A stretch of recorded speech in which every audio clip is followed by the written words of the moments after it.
At a White House meeting with US President Trump, Israeli Prime Minister Netanyahu issues a warning against Turkey's activities in Syria, while Trump says US mediation could prevent an Israel-Turkey escalation. As Syria seeks to rebuild its economy, President Ahmed al-Sharaa turns to Turkey and the Gulf states, where funding may come with fewer conditions tied to past war crimes. Syria Kurdish politician Ilham Ahmed says the new Aleppo agreement will facilitate return of Syria's IDPs to occupied regions, urging constitutional reforms to protect citizens' rights. And a Turkey-Germany city twinning summit in Istanbul sees support for dismissed Mayor İmamoğlu, with European mayors standing in solidarity. Learn more with Media News.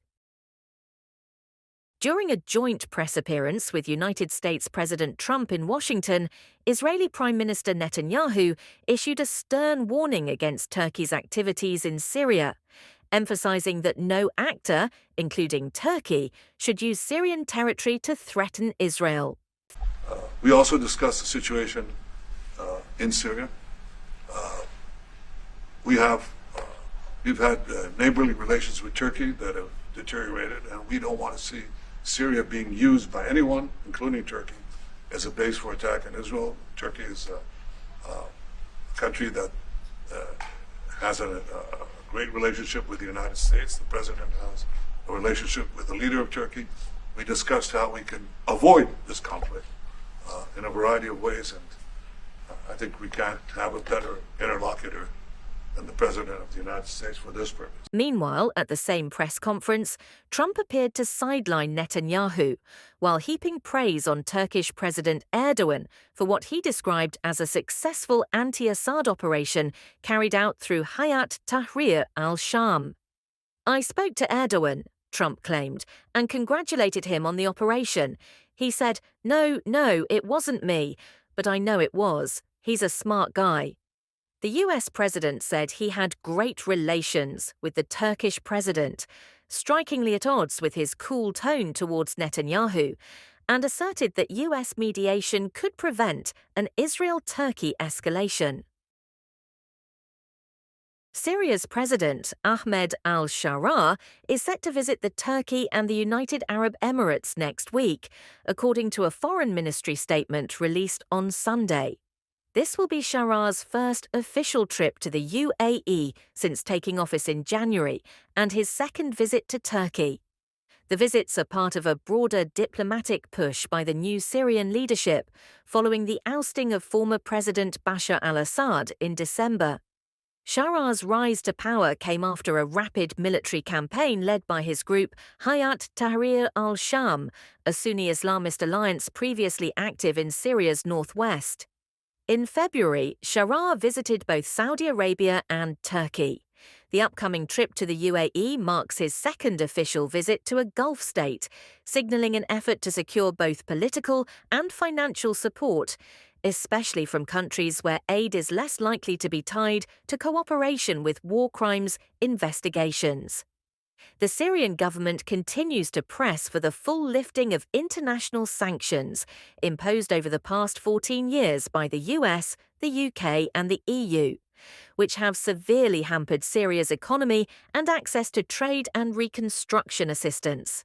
The announcement comes shortly after a United Nations Human Rights Council resolution called for Syria's new authorities to cooperate with ongoing investigations into war crimes committed since 2011. Ilham Ahmed, co-chair of the Foreign Relations Department of the Autonomous Administration of North and East Syria, has welcomed a recent agreement between Kurdish-majority neighborhoods in Aleppo and the Syrian interim government. Ahmed sees the deal as a potential stepping stone for future agreements aimed at facilitating the return of internally displaced persons, particularly those from regions under Turkish occupation, such as Afrin, Ras Al Ain, and Tel Abyad. Ahmed highlighted that residents of these areas have been unable to return to their homes due to ongoing security concerns, with regions like Afrin remaining under Turkish control and influenced by affiliated armed groups. She stressed the need for security guarantees to ensure safe returns, noting that discussions are ongoing between the autonomous administration and the Damascus government, with the United Nations informed about the situation. The return of Afrin refugees is a must, Ahmed stated, urging a cessation of demographic changes and restoration of stability. She also described the Aleppo Agreement as a new experience for Syria, but warned that constitutional reforms were vital to prevent future conflicts and protect civilian rights. The Turkey-Germany Sister Cities Summit officially opened on Tuesday in Istanbul, hosted by the Union of Turkish Municipalities. The event was marked by a message from Istanbul's dismissed and imprisoned mayor, Ekrem İmamoğlu, who remains in custody on charges widely viewed as politically motivated.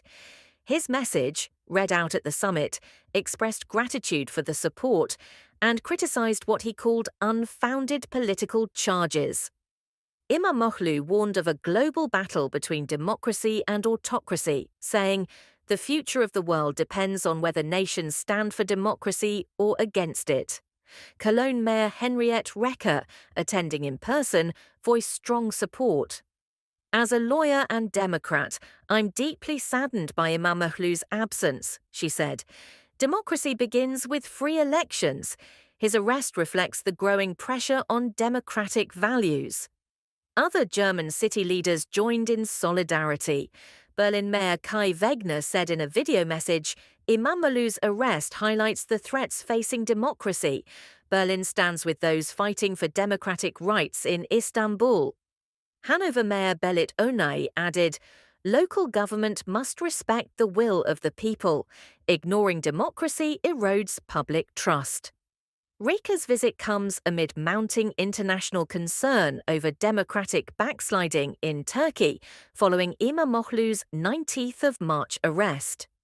Germany's North Rhine-Westphalia state parliament also issued a statement condemning Erdogan's crackdown on his main political rival and highlighting ongoing nationwide protests demanding justice and political freedom.